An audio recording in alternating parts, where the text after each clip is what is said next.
Just when it looked like Africa's democracy couldn't be more in trouble, something shocking happened, this time in Togo.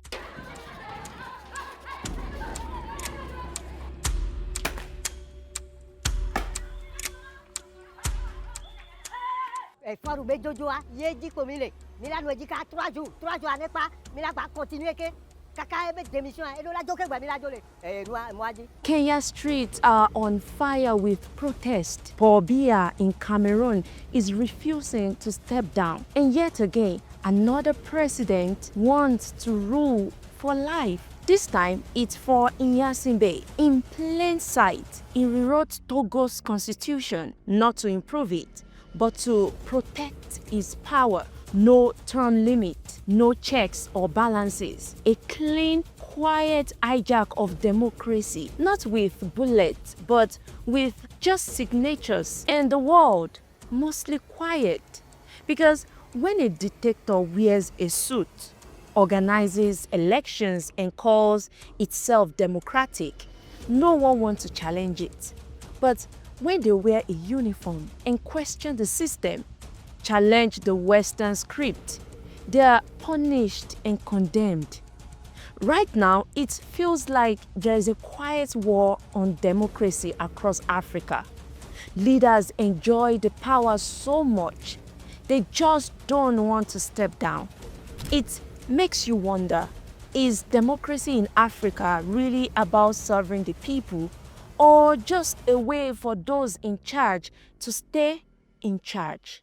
Togo's political crisis didn't start yesterday. It began the same year the country gained independence from France and elected its first president, Sylvestre Olympio. Olympio was a man with a vision. He believed Togo could stand on its own, politically and economically. He rejected continued French military presence and even refused to adopt the CFA franc, the West African currency still tied to France. Instead, he wanted Togo to create its own money.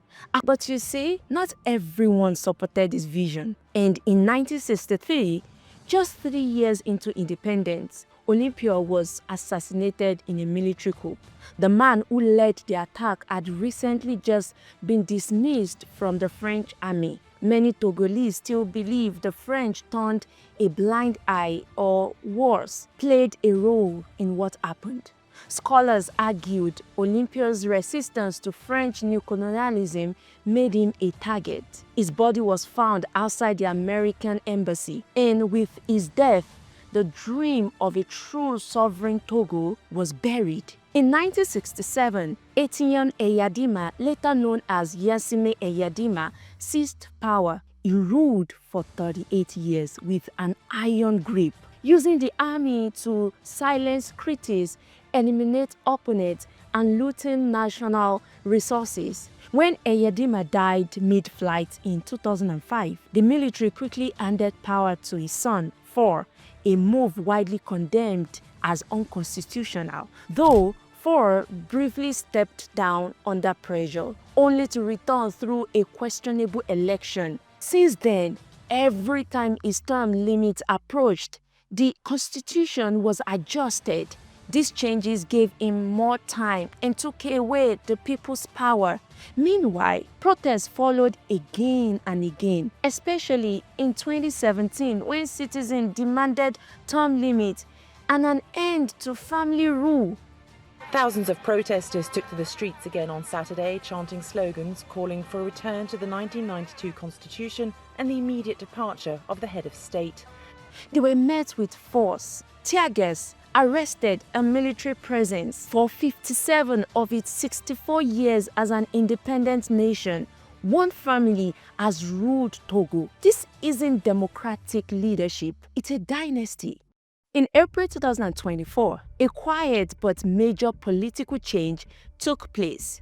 Togo's constitution was changed again.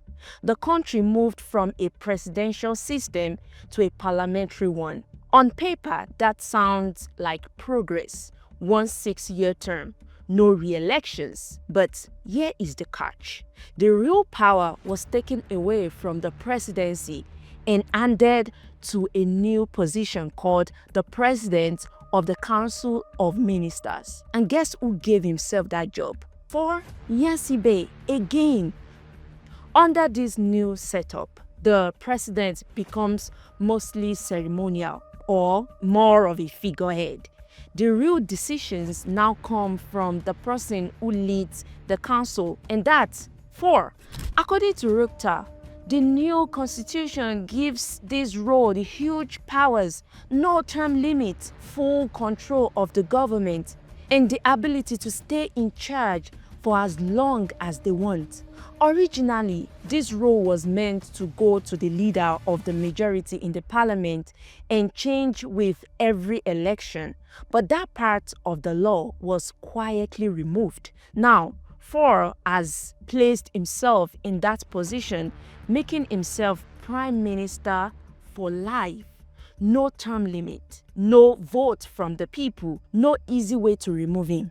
To many people in Togo, this wasn't reform. It was a silent coup. Instead of running again as president, Faure Gnassingbé had changed the rules of the game entirely. Now he could stay in power indefinitely, just with a new title. No national debate, just 87 members of the ruling party voting behind closed doors. And just like that, 8 million Togolese were handed a new political system they didn't choose. People protested in Lomé. Activists, they spoke out.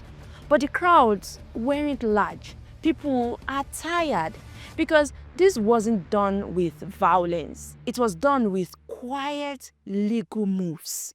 Togo isn't alone in this.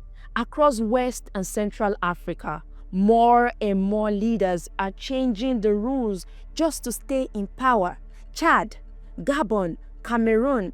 It's almost like they are following the same playbook, building family empires instead of democracies. You have to wonder, is ruling in Africa so enjoyable, so easy, so profitable that no one ever wants to give it up? But Togo's case is different in one big way. It's quieter, smoother, wrapped in legal language. And that silence, that's what makes it even more dangerous. While the leaders live in luxury, everyday Togolese people face broken roads, weak health care, and deep poverty, especially in the rural areas where 72% live below the poverty line. This is a country rich with gold, diamonds, limestone, and uranium.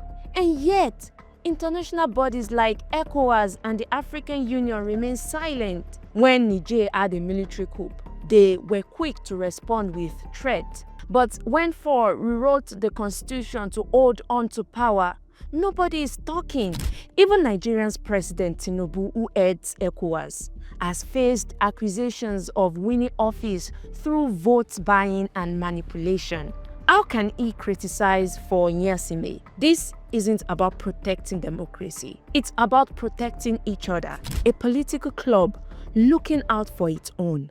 Despite the fact that people are tired, some people are still standing up. Civic society groups, opposition leaders, and everyday citizens are calling this what it is, a constitutional coup. Some risk arrest, some risk their lives, but they keep showing up. On June 26th, thousands of Togolese, mostly young people, marched through Lomé. We did not choose this constitution. We did not vote for Faure to rule forever. This isn't democracy. Il va faire pour lui aussi ma foi, non, c'est quoi?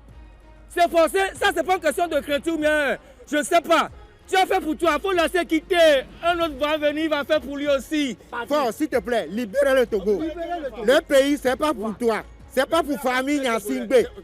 Laissez le pays. Nous les citoyens, on va diriger le pays.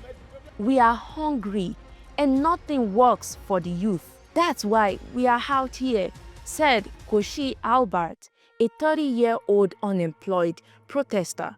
Police responded with force. Tear gas filled the streets. Armed trucks rolled through neighborhoods. Protesters were chased, beaten, some dragged from their homes in the middle of the night. According to the AP News, dozens were arrested and the homes of known opposition members were raided. By June 28, nearly 100 protesters has been arrested.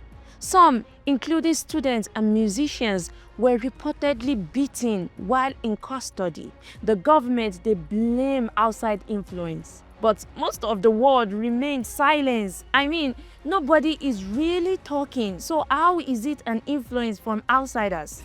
One of the voices behind the June protest was 26-year-old rapper Esowe Chala, known as Amaron. He posted a viral TikTok urging young people to protest force power grab. Tout ce que tu peux me faire, c'est m'arrêter ou me tuer. À part ça, tu ne peux rien créer. Just hours later, plainclothes officers arrested him.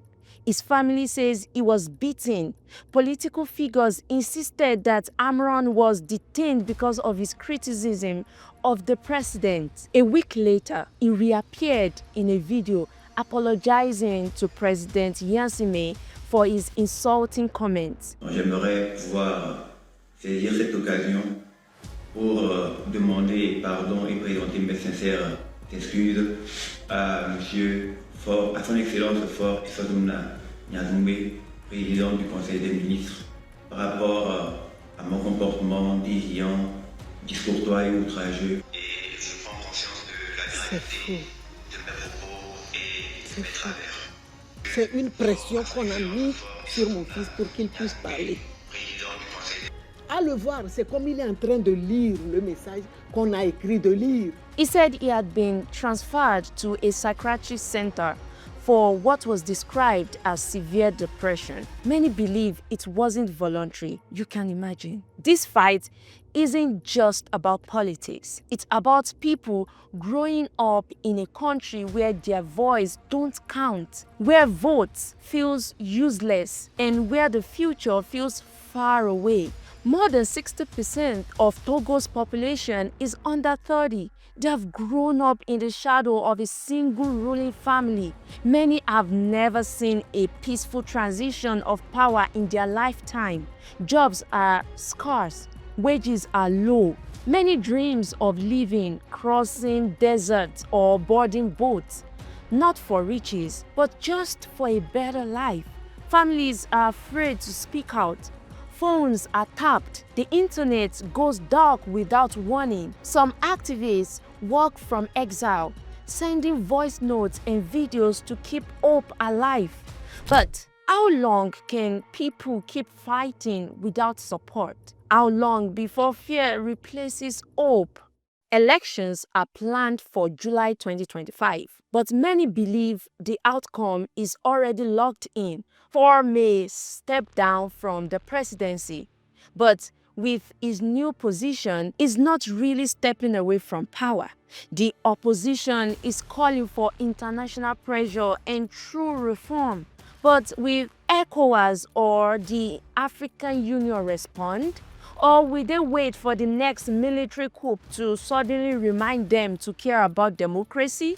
In the absence of foreign pressure, Togolese citizens are left to fight alone with only their voices, their phones, and their will. For many of them, the question now isn't who will be in charge. It is whether the people will push back and how much they will have to sacrifice.